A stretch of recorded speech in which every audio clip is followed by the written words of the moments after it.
دیکھیے ہمیں یہ سمجھنا ہوگا کہ مسلمان بر صغیر کا ایک نہیں تھا.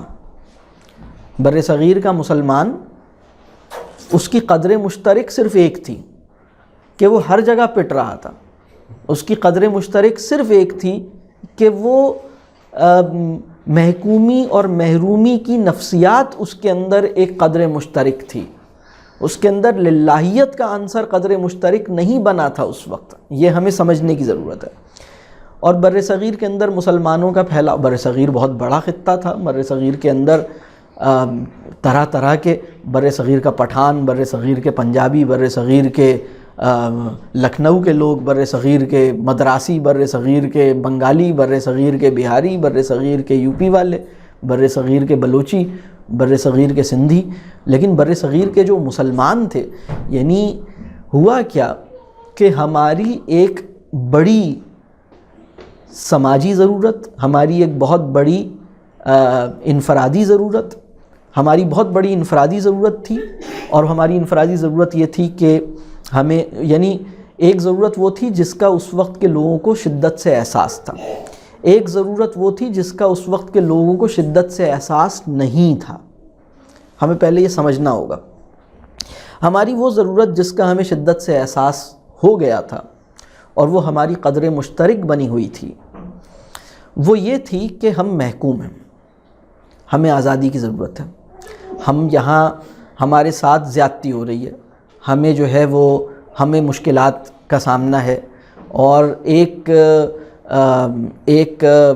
سروائیول آف دا فٹسٹ کا جو کہہ لیجئے تناظر میں اگر ہم اسے دیکھیں تو مسلمانوں کو یہ خوف تھا کہ کہیں ہندو آگے نہ نکل جائیں. شاید انگریز ہندوؤں کو ہم پہ زیادہ ترجیح دینے لگ گئے. 1857 کا کہ پوسٹ وار آف انڈیپینڈنس کا سینیریو تو کچھ اس طرح کا ڈیولپ ہو گیا تھا.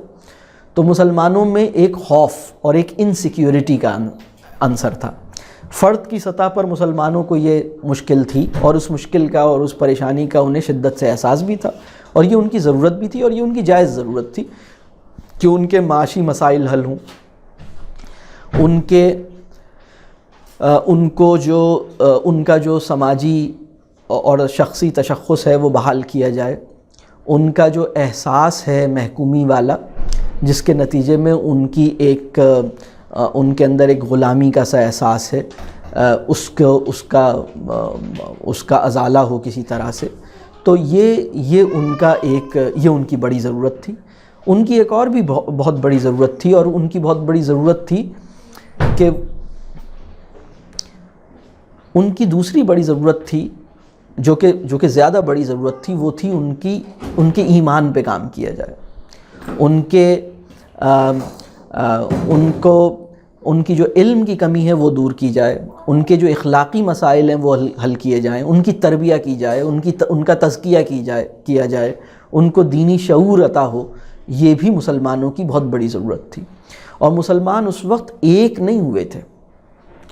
لیکن ہوا کیا، یہ اتنی تیزی سے عالمی صورتحال چینج ہو رہی تھی. 2 بڑی عالمی جنگیں اس زمانے میں ہو گئیں.